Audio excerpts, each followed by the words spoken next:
Kamusta na po ang lahat? Andito po ulit tayo para ma-share ko po sa inyo ang madaling paraan ng pag-solve ng mathematics problems. So nawa po tayo ay maraming natutunan sa mga video na nai-upload po natin. So bago po tayo magsimula, ay meron po akong shoutout aking kaibigan na si Eden D. Anore na nasa Qatar kasama ang kanyang asawa si Jam Anore. Ang susunod nating lesson ay tungkol sa division of decimals. Pero bago natin yun gawin, kailangan tayong mag-review kung naintindihan na ba natin o na-memorize na ang division of decimals. Ang una nating given ay ang 96 divided by 3. So, ang una nating tatandaan kapag tayo ay magdi-divide, isusulat natin ang ating numero in column. So, ang unang binanggit ay tinatawag na dividend. So, yun ang nasa loob na bahagi. So, 96 at ang ating division sign, nasa loob siya ng division sign. At nasa labas naman ang tinatawag nating 3 na divisor. Okay? Kung mapapansin natin, ang 3 ay nag-iisa na divisor. So, ang una nating pag-divide ay 9 lamang. Ibig sabihin, isang digit lamang yon. So, simulan na natin. Ilang 3 meron daw sa 9? Okay, so tama. Meron kang 3 at isulat mo ito sa itaas na bahagi ng 9. Sunod. Dahil alam na natin kung ilang 3 meron sa 9, yun ang 3, i-multiply natin ang sagot kay 3. So, 3 times 3, yun ang 9. At, bawasin kung may sobra doon sa 9. So, kung mapapansin mo, 9 minus 9 ay 0 na lamang. Pwede mong ilagay ang 0 o pwedeng hindi mo na ilagay ang 0. Basta kailangan i-bring down o ibaba natin yung susunod nating i-divide. Tandaan, paisa-isa lamang ang bring down. Okay? So, ngayon, 0, 6 o 6 na lamang ang ating numero. Tingnan natin kung ilang 3 meron nun. Pwede tayong mag-skip counting. Yun ang 3, 6. So, meron tayong dalawa. Isusulat natin yon sa ibabaw ng ating 6. At, anong susunod? Tama.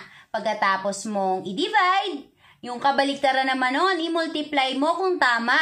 So, 2 times 3, yun ang 6. Dito mo isulat sa katapat ng na-bring down mo.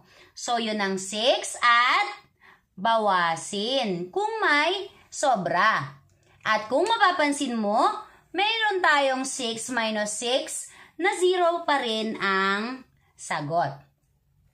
So, tingnan natin kung ito na yung huling part ng ating division. Wala na tayong kasunod na numero sa 6. Ibig sabihin, ito na ang last na pagdi-divide natin. At ang magiging sagot mo na ay ang 32. Walang malilito doon. Ang susunod naman nating given ay ang 210 divided by 15. So, ang una nating step ay isulat ang numero in column. So, ang nasa loob ng division sign ay ang unang numerong ibinigay sa iyo, yun ang 210. At, nasa labas o ang divisor ang 15. Pwede na tayo magsimula. Kung mapapansin mo sa divisor natin, dalawa ang ating digit. Yun ang 1 at saka 5.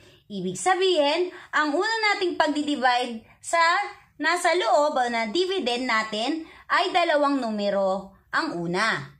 So, yun na ang 21. Maliwanag yun ha? Walang malilito. So, 21, sabi doon, ilang 15 meron sa kanya. So, meron siyang isang 15. At hindi natin itatapat doon sa 2. Dahil ang huling numero na na-divide mo ay yung 1. So, doon mo isusulat ang numerong 1. Walang malilito doon. Next, Pagkatapos ng mag-divide, mag-multiply ka. Yung sagot natin na 1, i-check natin kung ilan ang lalabas. So, 1 times 15 ay okay. So, that is 15. Isulat mo siya sa ilalim lamang ng 21. At bawasin kung may sobra. Tingnan natin. 1 minus 5. Pwede ba yon? Hindi. Dahil ang 1, hindi natin pwedeng bawasan ng 5 pa. Ibig sabihin, si 1 kailangan niyang humiram ng isang parte galing sa 2. So, cancel natin yan. Ibig sabihin, magiging isa na lang.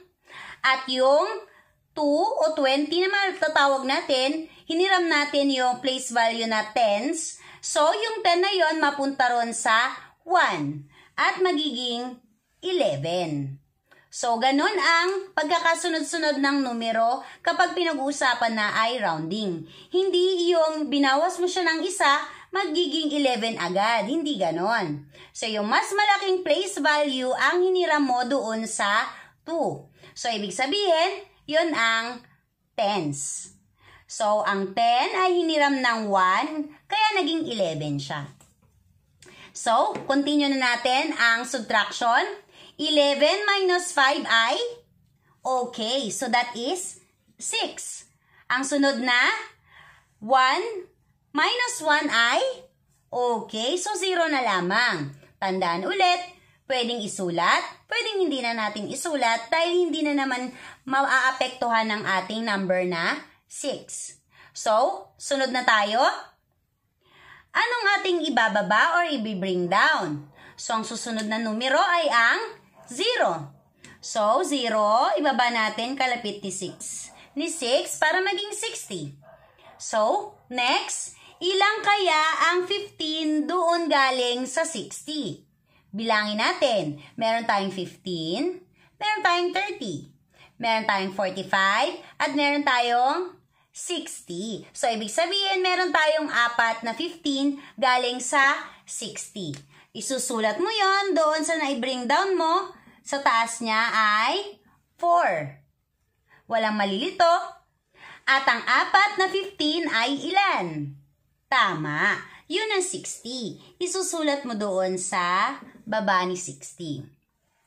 At tingnan natin kung may sobra ba. 60 minus 60, tama. Ang sagot na nun ay 0. So, dito ko na nakita yung 0 dahil talagang wala na naman tayong ibababa at wala na rin naman tayong naging sobra. So, again, 210 divided by 15, ang sagot ay 14. So, ito lamang ay ating review para sa susunod nating lesson na division of decimals. Ngayon naman ay meron akong naihanda na given na decimals. So, basahin na natin siya. 24 and then hundreds divided by 6 hundreds. Okay? So, ano nga daw ba ang kanyang magiging sagot? Tingnan natin. Ang unang step ay tama. Align the numbers in column. So, maglagay tayo ng division sign. At ang unang numero ang ilalagay sa loob. Decimal point at saka yung 24. At saka yung nasa labas ang divisor, yun ang 0.06 o tinatawag natin na 6 hundredths. Next, paano nga ba yun? Ma'am, ano po ang dapat nating tandaan kung tayo ay nagdi-divide ng decimals? Tingnan mo at pansinin, ang nasa loob ay may decimal. Yun ang tinatawag natin na dividend. Ang nasa labas ay tinatawag natin na divisor. Ang unang-una nating tatandaan kapag nagdi-divide ng decimals ay gawing whole number ang ating divisor. So, teacher, ganun po ba? Kailangan laging whole number ang ating divisor? Tama. So, kailangan ito ay laging nasa whole number. Kaya lang, yung ating given ay hindi siya nasa whole number. Ay teacher, paano po natin yun gagawin? Okay, so ang dapat natin gawin ay baguhin ang decimal point na magiging whole number ang numero na nasa labas o ng divisor. Paano po yung teacher? So sa English, you have to move the decimal point to the right. So paano nga ba yon? Tingnan maigi. Ito yung decimal point. Tandaan, si teacher hindi nanghula. Alam natin na nandoon ang decimal point ng given natin. So, magsimula tayo ng decimal point. Papunta daw yon sa kanan. Yon ay tatalon ng 1 at 2. Ibig sabihin, yung decimal mo nandito na at lagyan mo yun ng caret. Okay? So, ang tawag doon sa maliit na arrow na yon ay caret. Ibig sabihin, yung ating decimal point ay tumalon ng 1 at tumalon pa ng 1 para mapunta sa kanang bahagi ng numerong 6. Okay? So, ilan daw ang ating naging talon? Tama, 2 yon. Ibig sabihin, huwag nating iwanan yon. Yung ating dividend, yung nasa loob ng ating division sign, ay kailangan mo ring italon yung decimal point niya. Tandaan, huwag nating huhulaan kung nasaan yung decimal point. Kung ano yung nasa given at na decimal point, yun lang dapat ang ating imumove. So dahil nandito naman si decimal point, wala na tayo magiging problemang mag-move. Okay?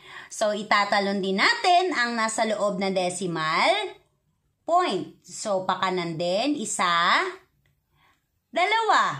So, nandito na yung bago niyang decimal point. Lagyan mo ng caret para malaman mo na nandun na si decimal point. At, para hindi ka malito sa iyong sagot, ilagay mo na siya doon sa magiging sagot mo. So again, nailagay na natin ang decimal point natin doon sa ating sagot. Huwag malilito doon. So magdi-divide na tayo ng ating mga numero. Kung mapapansin mo, ang ating pang-divide o ang divisor, meron siyang 2 0 sa unahan. At ang 6 ay nag-iisang whole number na lamang. Tandaan natin, yun nasa kaliwang bahagi ng 6 na whole number ay wala ng value. Okay? So, ibig sabihin, ang matitira na lamang ay yung ating 6 na whole number na. So, tingnan natin. Ilan daw 6 meron sa 24? Una, dahil nag-iisa na lamang ang ating 6 na divisor, ang ating 2 ay pwede nating i-divide doon dahil isang digit lamang siya. So, isang digit by isang digit. So, ang 2, tingnan natin, ilan daw 6 meron doon? Makakakuha ka ba ng 6 sa 2? Okay. So, hindi natin pwedeng i-divide ang 2 sa tig-6. Dahil ang 2 hindi pwede, kailangan pa natin siyang dagdagan ng number. So, magiging 24 na ang iyong i-divide. So, naging 24 na siya. Ilan daw 6 meron sa 24? Tama. So, meron kang 6, 12, 18, and 24. So, meron kang 4 na 6 galing sa 24. So, saan natin yun isusulat? Tama. Hindi natin siya i-divide o isusulat sa 2. Kung hindi, isusulat natin siya sa tapat ni 4. Dahil kasama na si 4 sa pagdi-divide mo ng 24. Okay? Walang malilito doon. Pagkatapos mo mag-divide, ang kabaliktaran naman nun ay multiply. Ibig sabihin, ang sagot mo na 4, imumultiply mo uli doon sa divisor na 6. 4 times 6 ay tama, 24. At bawasin natin kung may sobra. 24 minus 24 ay 0. Ibig sabihin, hanggang dito na lamang ang ating pag-divide. At ang sagot na natin ay ang whole number na 4. Walang malilito doon. Ang susunod nating given ay ang number 2. 56. Tandaan, 0 yung nasa unahan. Kaya ang basa agad natin ay 56. At babasahin natin siya. Ang place value ay 6. 56 hundredths. Divided by 0, 0 yon. Hindi natin babasahin. Kung hindi, normal na basa na 8. So again, divided by 8. And then place value ng 8 ay ang tama. Yun ang hundredths. So, 56 hundredths divided by 8 hundredths. Ang una nating gagawin, ang unang step ay ang align the numbers in column. So, ang nasa loob ng division sign ay ang ating unang numerong ibinigay. At nasa labas o divisor ang ating pangalawang numero. So, ito na yung ating given. Pansinin natin, ang sumunod nating gagawin ay tingnang maigi ang divisor kung siya ba ay nasa whole number na. Dahil sa rule, kailangan ang divisor daw ay laging nasa whole number. So, dahil may decimal point akong nakikita, kailangan kong dalhin yung decimal point papunta doon sa kanang bahagi ni 8. So, tingnan natin kung ilang talon yon. Tandaan, isang numero, isang talon. Hindi yung tatalon kaagad doon bigla. Hindi ganun yon. So, isang numero, isang digit, isang talon. So, tingnan natin, tatalonan 0, isa, and then yung 8. Ayun ang decimal point mo at ang caret. At dalawang talon ang nagawa natin hanggang sa mapunta siya sa kanang bahagi ng 8. Sunod naman, hindi natin pwedeng iwanan na ganito lamang iyon. Kailangan kapag nagtalon ka o nagbago ka ng decimal point sa ating divisor para maging whole number siya, kailangan yung nasa loob ay imumove mo din. So, paano nga ba yon? Ito yung decimal point natin. Dahil yun ang nasa given niya. Tatalon ng dalawa sa kanan. 1, 2. So, yun ang decimal point mo. At isusulat na natin sa taas ng sagot mo ang decimal point. Para hindi na siya malilito sa dulo. So, pwede na tayong magsimula. Tandaan, yung dalawang 0 dito ay wala siyang value. Kaya 8 lamang ang nasa divisor. Ganon din naman yung nasa loob o sa dividend. Ang 0 doon ay wala na ring value. Dahil ito ay 56 na. Ngayon, tingnan natin. Dahil isa lamang ang numero sa divisor, tingnan natin ang 5 ba na isang digit lamang. Ang 5 ba ay pwede mong hati-hatiin ng tigwa 8? Hindi po. So, ibig sabihin, kailangan pa natin ng karagdagang numero na kalapit niya. Isa lamang. Tingnan natin. 56 na tayo. 56, i-divide mo o hati-hatiin sa 8. Ilang kaya yon? Okay. So, iyon ay 7. So, may 7 tayong tigwa 8 sa 56. Pansinin natin kung saan ko na ilagay ang ating sagot. Tama, sa itaas ng number 6. Dahil ang na-divide natin ay 56. Doon natin yun itatapat. Ngayon naman, pagkatapos mag-divide, mag-multiply tayo ng sagot doon sa divisor. So, 7 times 8 ay tama. Iyon ay 56. Pagkatapos, bawasin kung mayroong sobra. 56 minus 56 ay tama. 0 na. Kung ito ang huling part ng ating division, meron ka ba bang dapat ibaba? Tama. Ito talaga ang huling part na ng division natin dahil wala na tayong i-bring down sa ating i-divide. So, ang sagot na natin ay ang 7. Okay? So, Ang ating sagot ngayon ay 7. Okay? Ang susunod nating given ay number 3. 56 divided by, hindi babasahin, pero yung 8 babasahin, 8 hundredths. Again, 56 divided by 8 hundredths. Unang step, gawin natin, align the numbers in column at isulat sa loob ang unang numero sa loob ng division sign. Sumunod, i-divide natin yon sa 8 hundredths. Okay, huwag malilito doon. Ang unang step, kailangan whole number ang iyong divisor. So, ito ba ay whole number na? Hindi pa. So, kailangan nating i-move ang ating decimal point papunta sa kanan para maging whole number ang numerong 8. So, ilang talon yon? Tandaan, isang talon, isang numero. So, ilang talon ang nagawa natin? Tama, meron tayong 2 talon. At hindi natin iiwanan to na ganito lang. Kailangan nating italon din ang decimal point na nasa loob ng ating division sign. Okay?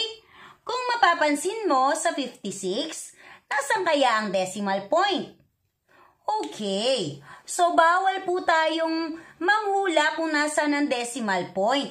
Wala dito si decimal point at wala din dito si decimal point. Kapag whole number ang iyong given, ibig sabihin, kaya hindi mo nakikita ang decimal point, iyon ay dahil nandoon sa pinakakanan niya. Pansinin mo, pag binasa mo si 56, ay 56 pa rin. Okay? So, ngayon, alam na natin kung nasaan dapat ang decimal point. So, kailangan mo itong baguhin din. Itatalon din katulad natin dito sa divisor papuntang kanan ng 2 beses. So, 1, 2. Decimal point na bago at yung caret. Ibig sabihin na nandito na si decimal point. Pansinin natin, ang ating 2 talon. Ma'am, paano po yun? Wala pong mga numero. Tama, wala ngang numero dyan. Ibig sabihin nun, ang value o ang digit na dapat nandoon ay 0. So, lagyan mo ng 0 para magkaroon ng numero or digit dun sa ating i-divide. Walang malilito doon. Okay. So, ano nang susunod nating step? Narinig ko yun eh. Tama. Yung decimal point mo doon, ilagay mo na agad sa magiging sagot natin o tinatawag nating quotient. Okay? Tatandaan, kapag tinanong ka, what is the quotient? Ibig sabihin, iyon ang sagot ng division. So, let's proceed. Pwede na tayong mag-divide dahil ang ating divisor ay whole number na. So, ang una nating digit ay ang 5. Ilan daw 8 o 8 sa 5? Meron ba? Okay. So, hindi ka makakawalo sa 5 lamang. Ibig sabihin, kailangan mong dagdagan ang susunod na numero. Ibig sabihin nun, magiging 56 na siya. So, 56 ilang 8 meron doon? Tama. So, meron kang 7 na tigwa-8 doon sa 56. Kaya lang, hindi mo isusulat si 7 sa tapat ni 5. Doon mo siya isusulat sa tapat ni 6. Dahil ang na-divide mo na ay ang 56. Okay? Ano kayang susunod natin gagawin? Tama. I-multiply natin yung sagot sa 8. That is 56. At bawasin natin ang sobra. May sobra ba? 56 minus 56 ay? Tama, 0 yun. Okay? So, ito na ba ang huling part ng ating division? Hindi pa. Dahil doon sa may 0 ka pang kailangang ibaba or bring down. So, ibaba mo siya doon sa 0. Kung mapapansin mo, 0 na yon. Meron ka pa bang maidi-divide ng 8? May makukuha ka bang 8 sa 0? Tama, wala. Ibig sabihin, 0 ang magiging sagot mo at kailangan isulat mo yon doon sa tapat nung 0 na naibaba mo. Okay?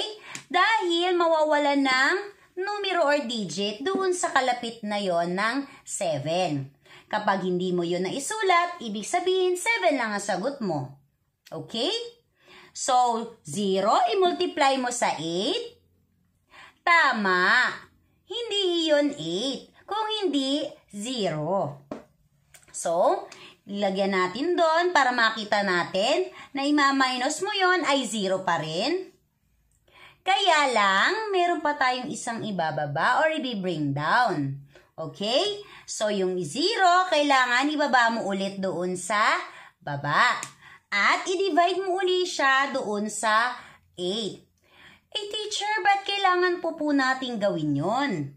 Tandaan natin na yung 2 0 ay kailangan mo pa ring i-divide doon sa 8. Dahil iyon ang nasa loob o yun pa rin ang dividend. Ituloy natin ang ating pagdi-divide. So, 0 ay kailangan nating i-divide sa tigwa 8. Meron ba? Tama, 0 pa rin yun. At doon mo isusulat ang 0 sa katapat ng iyong na-bring down o naibaba. So, yung 0, i-multiply mo sa 8. Tama, 0 ang sagot nun. Tandaan, any number multiplied by 0 is equal to 0. Okay? Walang malilito doon. So, hindi siya 8. 0 siya at 0 ima-minus mo. At ang magiging sagot mo ay 0 pa rin. Okay? So, wala na tayong i-bring down dahil decimal point na ito. Tingnan natin. Ang ating sagot na ay hindi 7, kung hindi 700. O tingnan natin. Pag hindi natin nilagay yung 0 kanina, 7 lang ang sagot. Hindi 700. Ibig sabihin, mamamali tayo. So, dapat step by step natin itong ginagawa para mas maging tama yung ating sagot. So, 700 ang naging sagot natin sa division of decimal. Kung mapapansin mo, hindi ko nilagay yung decimal point dahil meron o walang decimal point sa 700. Ibig sabihin, same pa rin ang value noon. Okay? Ang pang-apat at huli nating given ay 8 and 8/10 divided by 11. Ang una nating step ay align the numbers in column. So, ang ating nasa loob ng division sign ay ang 8 and 8/10. Pagkatapos, nasa labas si divisor na 11. Walang malilito doon. Tingnan natin. Ang unang step, make sure na ang ating divisor ay whole number. Tama ba? Okay. So, ang 11 ay whole number na. So, wala ka nang babaguhing decimal point. Tandaan, kapag whole number na si divisor, wala na tayong babaguhing decimal point o hindi na natin itatalon si decimal point. Kahit yung nasa loob ng ating division sign, hindi natin yon itatalon. Huwag malilito doon. So, ano na natin gagawin, teacher? Ang gagawin na po natin ay mag-divide. So, dahil 2 digit ang 11, ibig sabihin, ang una nating i-divide ay 2 digit din. So, teacher, paano po yun? Meron pong decimal point. Okay. Kapag tayo ay nagdi-divide, lagi nating tatandaan na hindi natin i-divide si decimal point. Hindi natin siya papansinin sa division. So, ano lang ating gagawin? Tama. Si decimal point ay kopyahin lang natin sa ating magiging sagot. At pwede na tayong mag-divide. So, tingnan natin. 88, normal na numero. 88, i-divide natin sa tigi 11. Ilan kaya ang sagot nun? Tama, meron tayong 8 tigi 11 sa 88. At ang sagot nun sa multiplication, 8 times 11 ay 88. Walang malilito doon. At saka tayo magsusubtract kung may sobra ba. So, 88 minus 88 ay 0. Okay? Tingnan natin. Meron pa ba tayong i-bring down? Wala na. So, ibig sabihin, dahil 0 na lang ito, hindi na tayo magbi-bring down dahil wala na rin naman tayong i-bring down. So, ang magiging sagot mo na lamang ay 8/10. So, equal ito sa 8/10.